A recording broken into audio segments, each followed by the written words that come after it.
Can you feel it, Harbinger? Do you hear the call?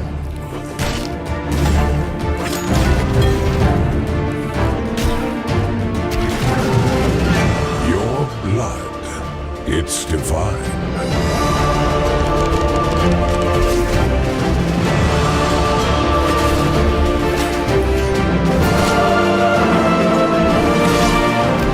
See what the future holds. Ready yourself. Ready the world. Do whatever it takes.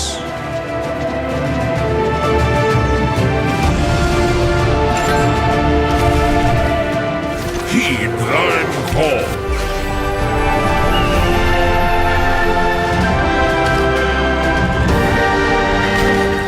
Your story is not written in stone, but in blood.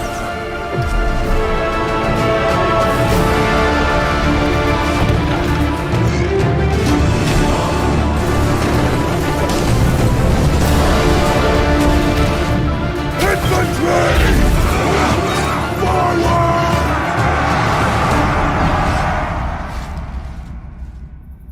What is up, my dude and dudettes, and welcome in. It's MonsoonDaPhoon here, and today we are checking out the Bloodline. The Bloodline is a game I only intended on playing for an hour, and I wound up falling in love with it shortly after, and now I can't stop telling people about it. Now, first off, this game is not a paid sponsorship of any kind. I'm simply doing what I can to put this game on your radar. So let's dive in. For those of you watching this video as it's uploaded November 27th of 2023, this game is currently on sale for $15.99, which is 20% off. And that sale goes until November 28th of 2023. Anytime after that, however, the game is only $19.99, and I think that is a very good price for a game that is currently in early access and is a ton of fun regardless of that fact. Now, this video is a little bit different than some of the previous videos we've done before. Instead of our Reliving Legendary Memories playthroughs, this is going to be more of a preview. We're going to cover the first quest in this game and a whole host of mechanics that just make it fun and intriguing. We're going to take a look at the combat system and play around with some explosive combinations. Not to mention, movement in this game is a lot of fun. Depending on how you decide to play, you want to do mounted combat the whole time, or do you want to swing around with a grappling hook? We'll check those out. On our way to finishing that first quest, however, we will take a short detour to show you how this game rewards exploration. And after we finished our first quest, finished up our little detour, collected some juicy loot, and are ready to head back home, we'll then show you a little bit of the crafting systems that are available in this game with our new resources.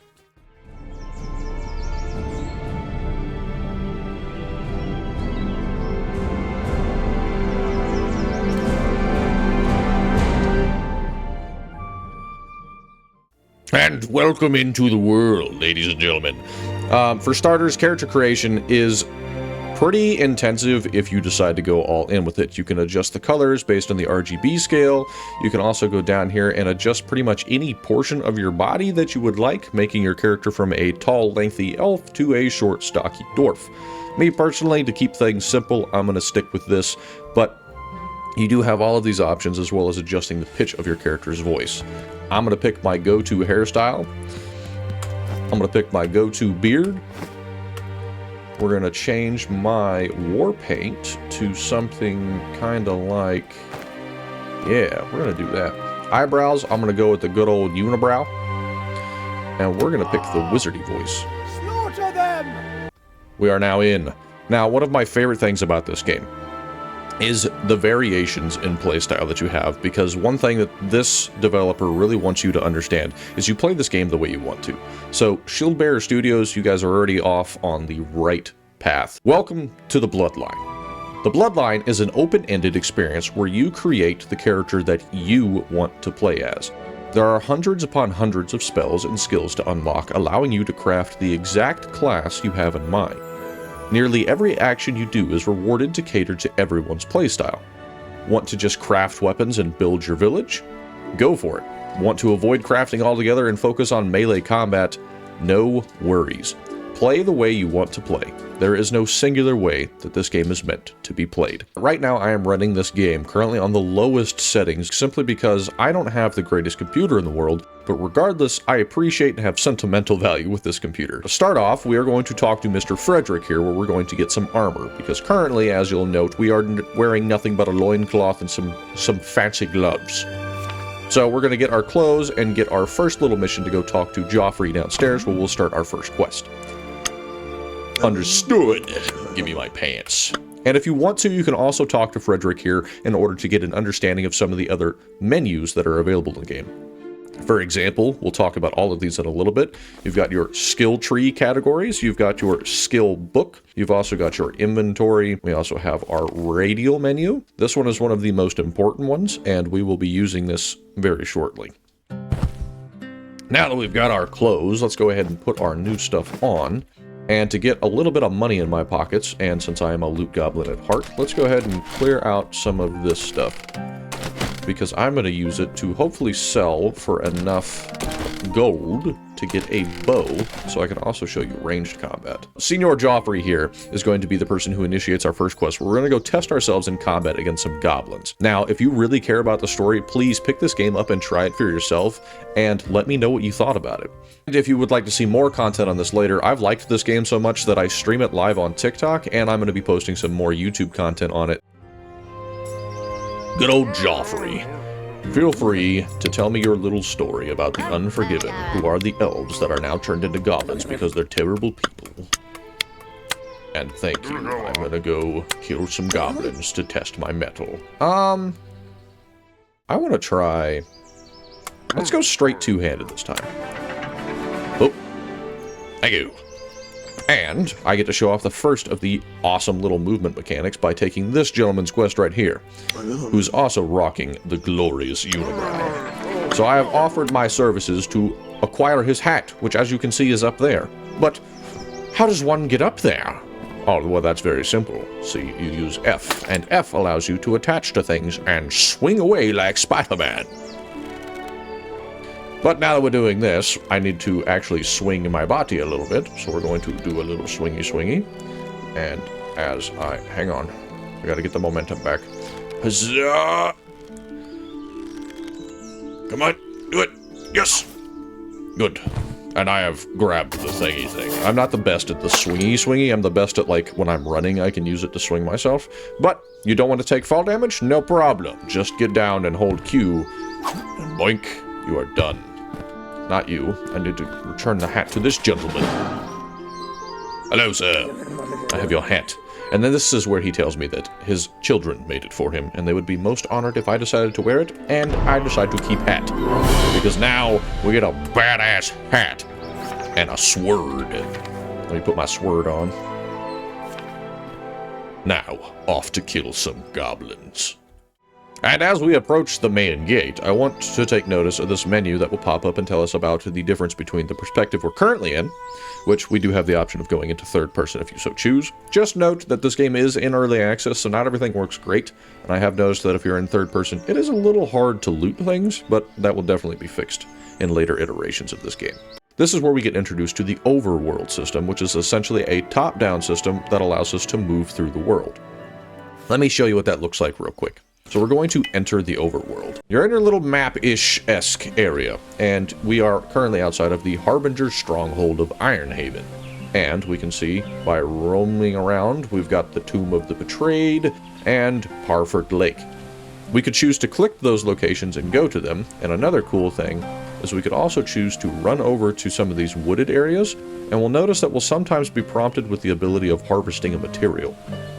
So, right now we are right next to a pine tree, and we can choose to press E and watch our little dude go to town chopping down a pine tree. For now, let's go back to the stronghold, and we are going to go slay our little goblins and return to Joffrey so we can be on our way to our next location. Now, before we just charge straight forward into battle, I want to remind everybody who's watching this video that if you haven't already, you should consider liking this video, sharing it with a friend, and subscribing if you're not already. One of the main reasons why is because liking this video really shows me that you've gotten some form of enjoyment out of it, and it makes me feel all ushy-gushy on the inside. Sharing with a friend just helps me get a little bit more exposure, so I can hopefully get some more subscribers. Hopefully we'll hit that 100 on YouTube, and if you'd like, you can check out some of our other content in the links down below in the description. You can come hang out with me on our TikTok and watch our TikTok lives whenever we're on there, or simply clicking the notification bell and subscribing here will allow you to know anytime I'm posting anything here on YouTube. And best be prepared. There's a lot in store, and we have a lot planned. Bring it, goblins. One cool thing about the grappling hook is we can choose to use that grappling hook and pull enemies to the ground. It's a great movement mechanic, and it can be used great for combat as well. You can also block in combat. If you block and use your jump button, you will dash. It's a good way of dodging if you're trying to get away from like an ogre's fist. And as you can see, combat is fairly straightforward, and if we decide to go into third person, we can also choose to fight this way for a little bit more visual awareness of our surroundings. Blocking does consume stamina, as well as swinging your weapon, and once all your little goblin foes are done, you'll be able to regenerate your stamina, or simply by not using any actions that consume stamina. So we have one goblin left over here, but before we do that, we have leveled up twice. So we're going to click our tab button to go to this radial menu. We're going to put some points into our actual level up area. So we are going to choose to invest some into stamina, mana, and stamina. Now that we have a little bit more mana and a little bit more stamina, our character is able to dish out a little bit more damage. Now, we earlier showed you the skills categories menu, and in here is where you can choose to spend your available skill points, and we currently have 2. So at this time, let's go ahead and grab a melee skill, and we are using a two-handed weapon. This is my playstyle, and if you decide to do anything else, all of these options are available to you in-game right now. The grayed out options, I am assuming, means my character either doesn't know it, or it's a feature that's coming later in the game, and that's going to be exciting because halberds have always been one of my favorite weapons, especially in Souls-like games. For now, we're going to go to our two-handed skill, and this is what most of our skill trees are going to look like. You have a central skill that you can start off with, and that central skill then opens up all of the ones directly connected to it, and as you spend more points, you'll then get more variety. For now, we're going to take our heavy sweep. And with heavy sweep done, let's go back to our L menu, and let's grab a spell so we can use some of our new mana we just invested points into. For now, let's see. If we're going two-handed and we're going, let's go geomancy. Let's shake the earth and throw rocks at things simply because why not? So we're going to pick up the Conjure Rock spell. Summon a medium-sized rock, hit it to use as a projectile. That sounds like it'll go pretty cool with our two-handed skill. Now, I haven't used any of these skills yet, but you can simply press K to open up your little book here, and then whatever skills you do have unlocked that you found through adventuring or that you've chosen to unlock, you can just go grab them and put them straight on your bar. And with our 2 skills on, let's get to it. We got one little gobby left, so let's give him a piece of our mind. And let's check out what this rock spell does.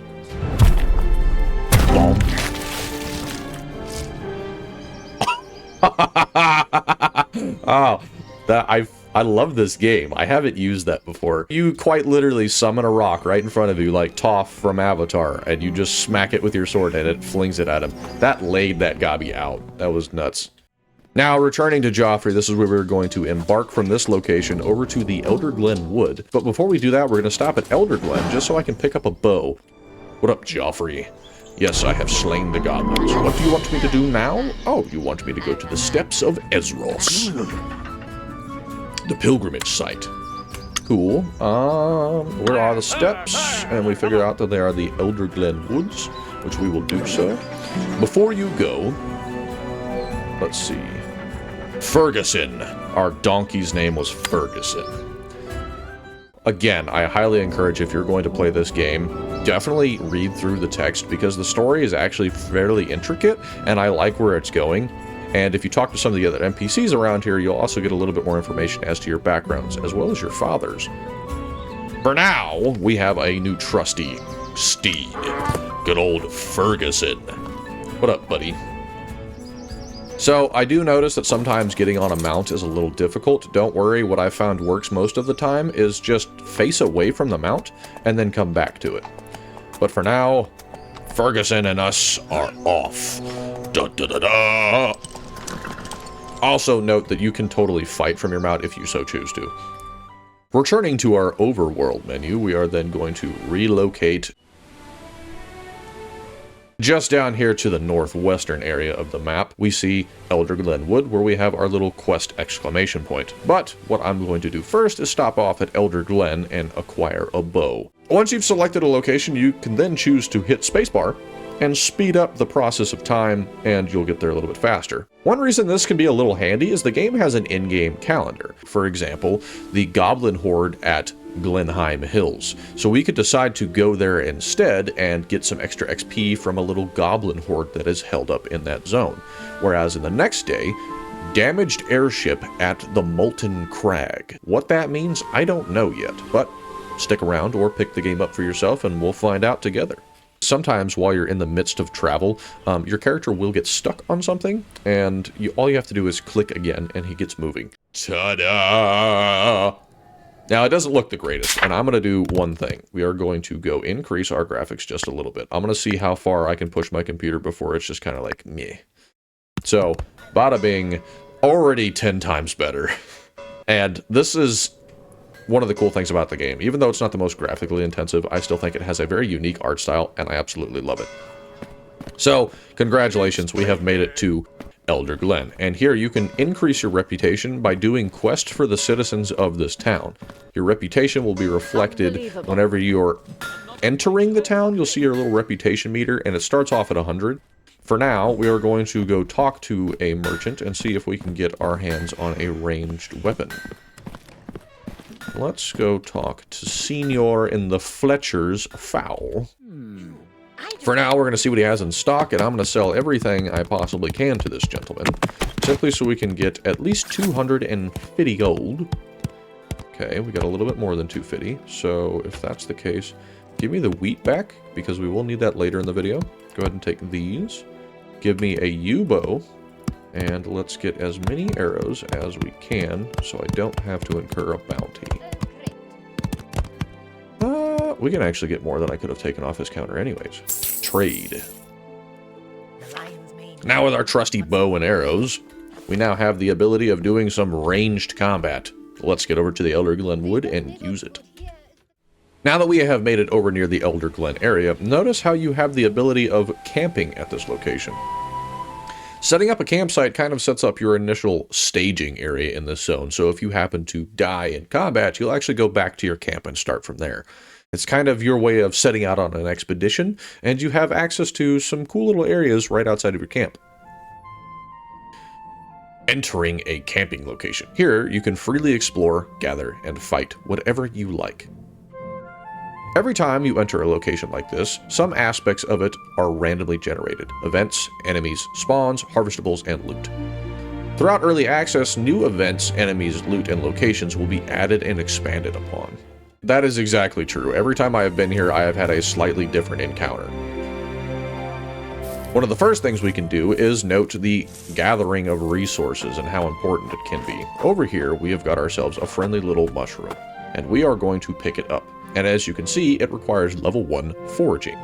The reasons I'm trying to pay special attention to the gathering of resources is because you have to level up this skill in order to harvest higher level resources. That might have been very apparent, but you'll very soon find yourself encountering higher level resources that you can't gather unless you spend time gathering these level 1s.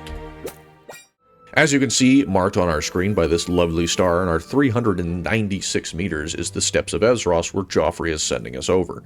For now, we're going to take our first detour, and if you look just over here, we can kind of see the remnants of a dying tree and what looks to be a fort, maybe?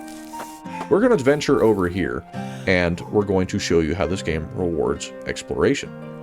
For now, we have a little goo ball over here that I do want to whack.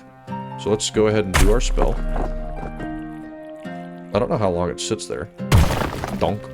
It just flew straight over to him. This thing's got good tracking. Our little goo ball's got an eyeball. Boom! Green slime's legs were critically striked. Also, note this noise.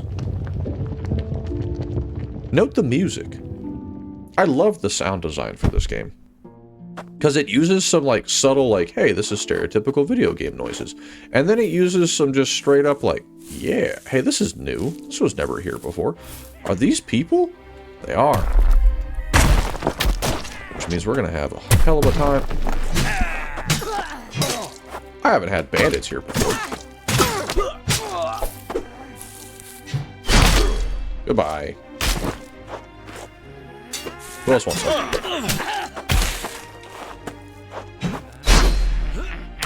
I did that way too late.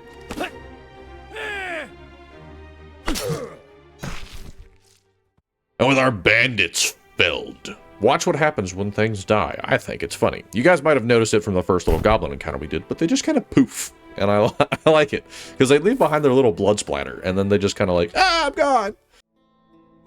This is a great example of how this game does have randomly generated events. Now, we can also see we have a little ghosty guy over here, and this will pop up sometimes in the world as you're out exploring, and if you have the ability of using holy magics, you can choose to save them and get yourself a divine favor. Now, I did just level up, and I don't have any potions on me, so if I get into a pinch in combat, things are going to be a little rough. Let's see one way that you can decide to mitigate that. We go back to our skills menu and go into the magic table. Arcane is kind of what they are labeling as their holy magics. We can then choose to use the final rites. This will also give us health as well as paying respects to the dead for divine favors. Now with our new skill unlocked, let us go put it on our bar. And bada bing, we are now a two-hand wielding rock throwing paladin. And let us send our little buddy free. Goodbye, my friend. With our little ghosty companion gone and our divine favor in hand, we're going to embark on the detour I mentioned earlier, and we're going to go attack this fort here and loot all of its juicy goodness and show you how this game uniquely rewards exploration.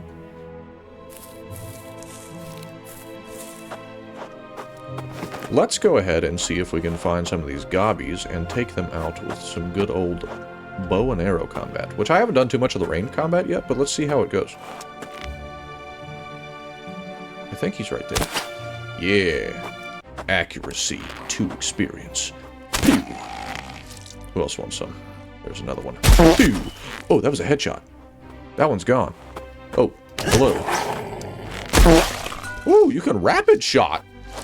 That was cool. What you want?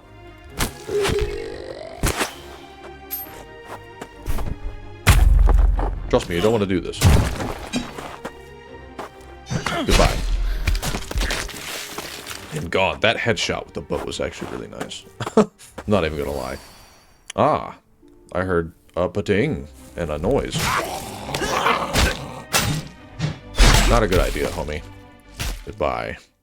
Right now, we are destroying the rotwood seeds in order to free this fort from the grasp of the rotwood tree in the middle of it. Get out of here. And if I remember correctly, there's some chests over here that will actually give us some really unique... Oh! Huzzah! And we have now made it up here. That's one of the reasons I love the grappling hook. You'll get better with it as time progresses. Oh, I went straight to the thing I was looking for. Great. I found a whole cache of weapons, and this is cool for exploring. I now have the ability of using Poison Bolt. Sometimes your character will do a little jig.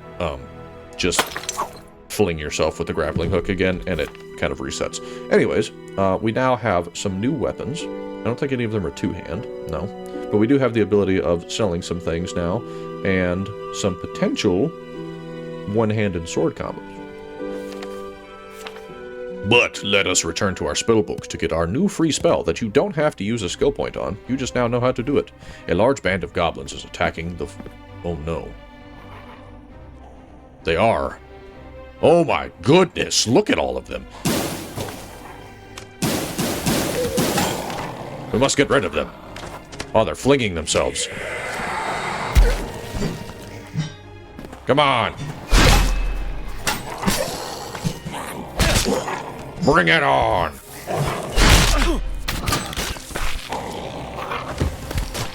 Come on. Who else wants some?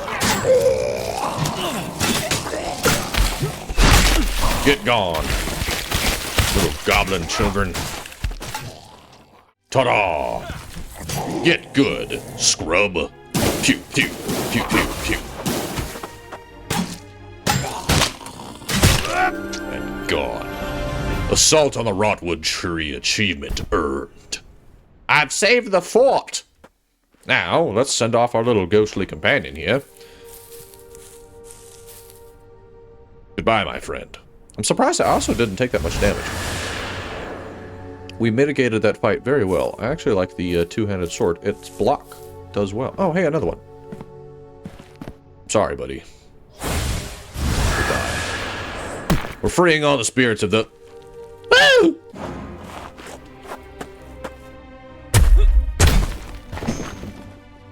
Go to sleep.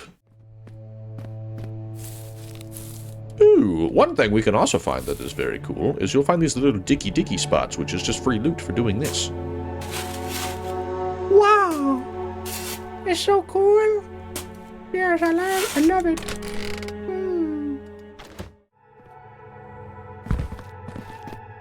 And now we have found our last of the Rotwood seeds and will destroy the tree.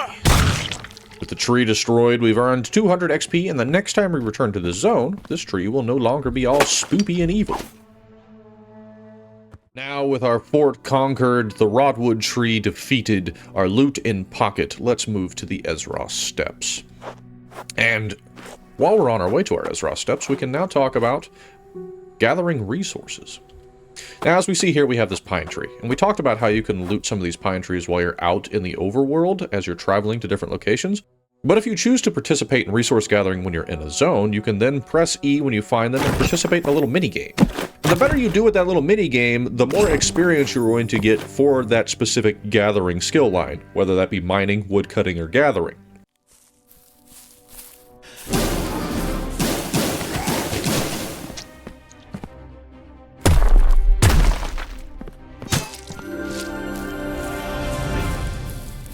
Level 6. Let's go up. And another great resource to talk about is mining. Let's just say it's important to get some of these resources early on, and you can spend just a little bit of time playing this minigame and getting some good resources. And now we have been assaulted by an armored gobby. These goblins, you will actually have to break through their armor first before you're able to do anything to their health.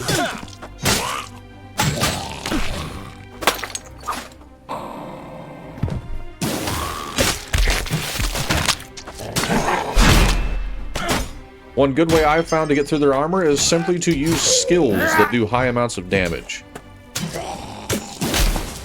And with that, our armored assailant is down. There are some specific skill lines that have skills that pierce through armor better than others. For example, the one-handed skill will give you a piercing skill that does really well at tearing that armor down, so then you can get in there and mix them up. We have ascended the steps of Ezros and are here to commune with Ezros himself, to understand what it is to be a harbinger.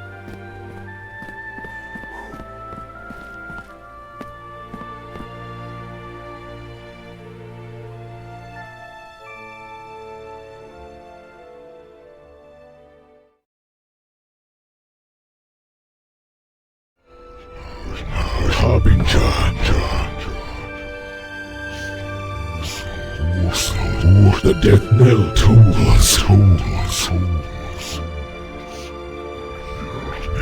Yet it is time. We have begun communicating with Ezros, who informs us that it is time. Now, I again encourage you to get this game for yourself and experience the story. To give you a basic rundown, we're going to be going into a different part of the Ezros Steppes, where we're going to be destroying a warp stone. These warp stones have been erected by the Unforgiven, or the Goblins, in an attempt to sever the connection between the Harbinger, you, the player, and Ezros, the god that speaks to the Harbinger line. After talking to him, he gives us a new skill that specifically allows us to destroy these warp stones, and it is our prayer of forgiveness. Now let's go use our newfound skill and destroy the warp stone, increase our connection, and get some more juicy experience under our belt.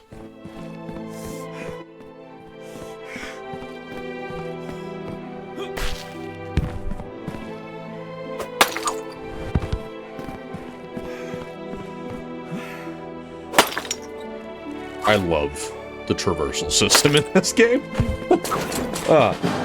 Now that we've made it, let's just dive straight in. I just decided to Captain Jack it down here. And ta-da! We have made it inside the cave where we are going to find our warpstone. Through here, you have different areas that you can go explore, unlock different little puzzles. This is a nice way of showing that this game does have little puzzle mechanics for some of its dungeons, and we'll show some of those here in a moment. Ah, a little gobby.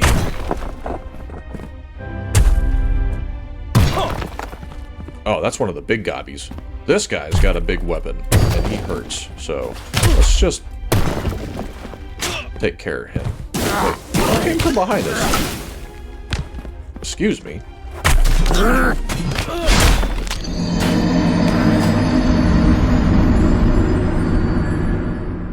We were defeated. I died very quickly there. I'm not entirely sure how, but we did have an armored goblin and a stronger goblin with a makeshift weapon that does throw rocks and hits a lot harder than the other ones.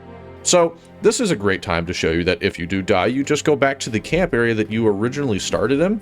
And yes, you will have to traverse your way back over there, but I'll speed that process up for you right now. And just like that, with the magic of editing, we're back. Let's see if we can give these goblins a run for their money this time. One thing we can do that we haven't done in a while is remember to use your radial menu, because I have completely forgotten to do that.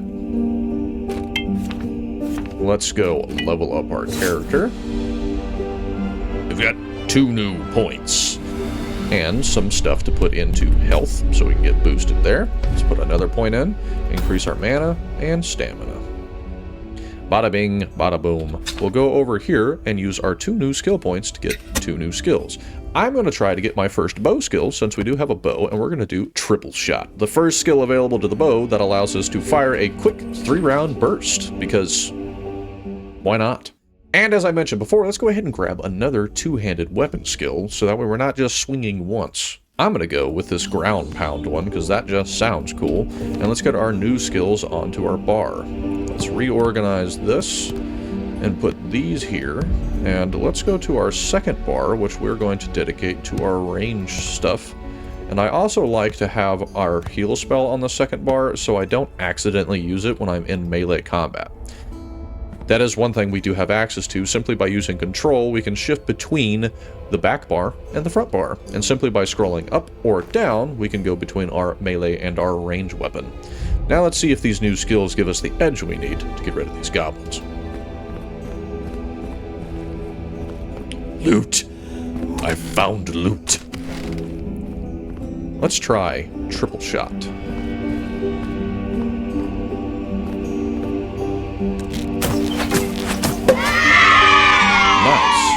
Hey, that gave us like straight XP for doing that. I noticed this skill allows us to not have to use our actual arrows. That opens up so much more possibility with ranged combat. I love it. Oh, it's so juicy. Let's go up to our other weapon and try out our ground pound. Ow. Boom. Oh my god. This is a great example of how some of the dungeons you're going to encounter will have little puzzles. As we can see, the door is closed, and they made this one fairly straightforward, and we'll find our switch up here at the top. So, let's find our own way up there.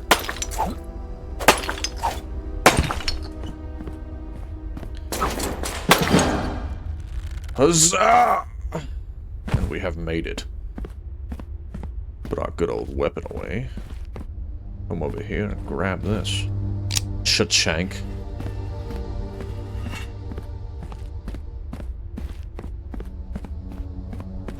Who else might be down here that we need to deal with? Oh, yes. Good night.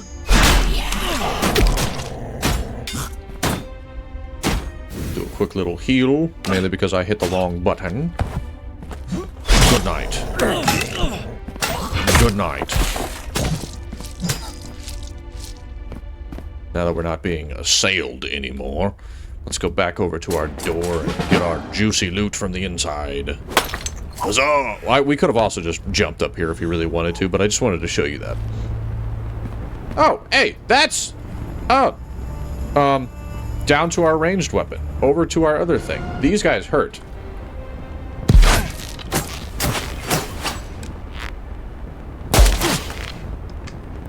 This is literally a goblin that has a jetpack and explodes. Where'd he blow up at? Oh, he went downstairs. Not everything in this game can be looted. For example, this is a lootable container, which I've already grabbed all the stuff out of. But you'll find some of these as well, and these are essentially like physical items you could use to help solve puzzles in other situations, I've noticed, especially like pressure plates. Or you could choose to pick these up so long as your character is strong enough and you can throw them.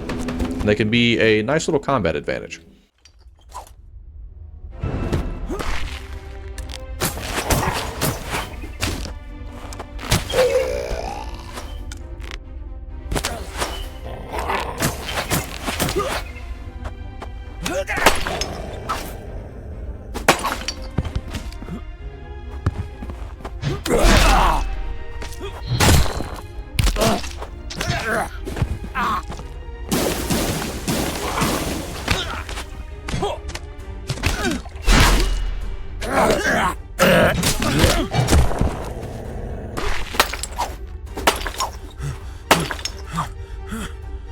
Those things hurt. Do the heal. Do the heal. Do the heal. That is one thing I do like, is this game's combat is not necessarily the easiest in the world. Come on. It does take a little bit of skill. Do the thing. Do the thing. Oh, we're out of stamina. Okay, cool. Well, he just bled to death anyways. I was like, no, no, no, no. If he hits me, I'm gonna die.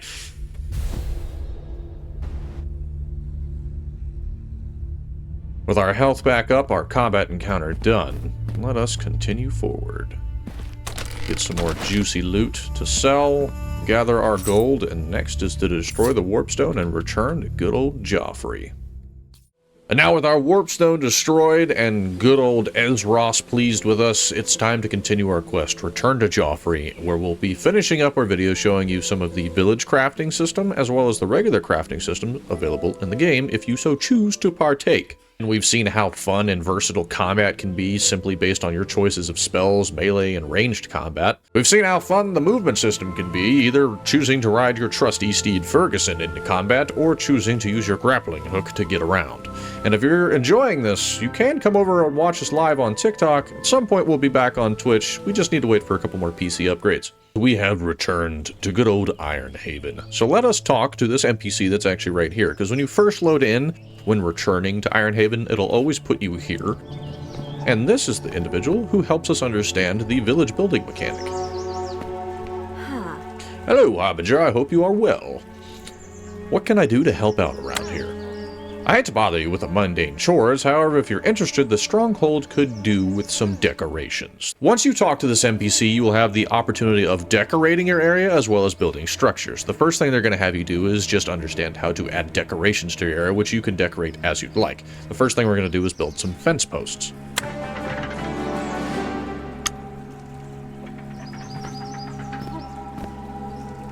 Using the radial menu, we can go in here, select the crafting menu, and choose to select between physical objects, fences and walls, and so on and so forth. So, let us go, let's get that out of the way. Let's go here. We'll go stick fencing, because that's what we're being asked to build. And now we have the ability of placing our stick fencing, and I like to put mine here. There's a way to get it to snap, I just gotta remember. It was right there. Ta-da! We've got it to snap and build our next fence. We'll put 2 of them over here. Ta-da! You can do it, you can do it, you can do it, you can do it, you can do it.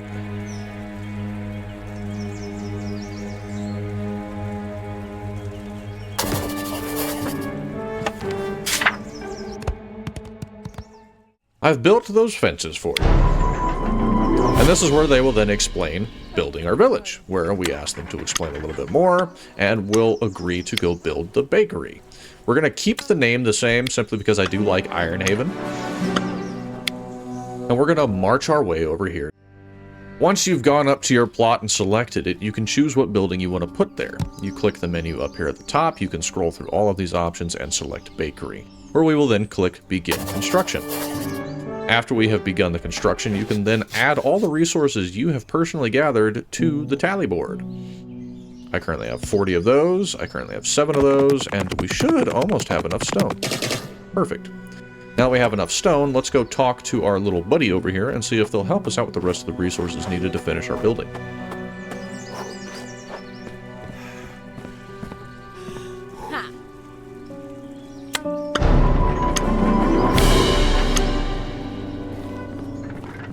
She's given us some additional resources, a little bit of experience, and some gold, so let's go over here and see if we have enough. And as I figured, we're going to need just a couple more wheat, so let's go see if we can speak to a merchant. Alrighty, that took a little longer than I wanted it to, simply because I couldn't find a merchant, but in order to save you the trouble of having to find wheat to finish the bakery, if you go to Parford Lake, and you go off to the Goblin Fort off to the right, which is, it's going to look really large, and it's connected to the mainland, not in the water, you'll find a bunch of wheat in there, so let's go finish our bakery. As you can probably tell from my skill bar, we've spent a little bit of time running around trying to find wheat. So, here we are, we finally have the last pieces of wheat we need to finish our building, and then we can show you the crafting. Bada bing, bada boom, our bakery is done. Let's check out our hard work. Got a little notice board and our bakery inside. Look at all our loaves of bread. Wow. Beautiful. Love it. Now that we have finished constructing the bakery and spoken to our quest giver, we now get a little bit of XP and they are excited to see that we have done so. And that kind of concludes the tutorial, and if you want to build other buildings, you simply go find where you want to put one, look at the options you have, you can see the required materials on the right hand side before you decide to construct it, and the way that you're going to get some of those materials is by simply using your gathering skills, whether it's foraging, woodcutting, or mining. So I've already talked to Charles, our head chef here, who has requested that we learn how to make a basic stew. So we're going to head over here to his little campfire in the background, his little cooking fire, and now we are going to combine a potato, a carrot, and a cabbage in order to make our... Where's my potato? Our basic stew. I should have potato. I know I have potato. Potato. Cook. Basic stew acquired. Now, you can gain other recipes simply by going and talking to tavern keepers who might be willing to share a recipe with you, or you can simply do trial and error and see what ingredients you can combine in here. I randomly figured out how to make garlic bread, and it was as simple as making garlic and bread together. Another crafting system we have access to is potion making, and it can get fairly intricate because you have the options of heating objects, cooling objects, chopping them, or grinding them. And in doing so, they will have different effects and different properties based on the ingredient that you decide to heat, cool, chop, or grind. And for a very basic tutorial on potion crafting, you can talk to Mr. Pembroke, and he will show you how to make a basic healing potion. And across the room over here, we have the weaponsmithing area, where we can then use our mined resources to craft new weapons. And if you'd like a simple tutorial, come over and talk to Theo, who will then instruct you on the process for making your first weapon. But you might not have all the required resources in order to make your desired weapon to level up your weaponsmithing. Don't worry, come over to the little smelter here, interact with it, and all of those mined resources we currently had, you can sit there and craft them away. With our copper ingots acquired, let's go ahead and craft our copper claymore. Now, weaponsmithing can be a little bit more dexterous. You're going to have to use the keys of W, A, S, and D. That responding key will pop over the anvil, and as you press the key, you'll then raise the tier of the weapon. Fail too many times, and whatever tier you wound up reaching is the tier that that weapon will be crafted at. You can also earn extra experience here by getting all the way up to S tier. We're chilling. We're A,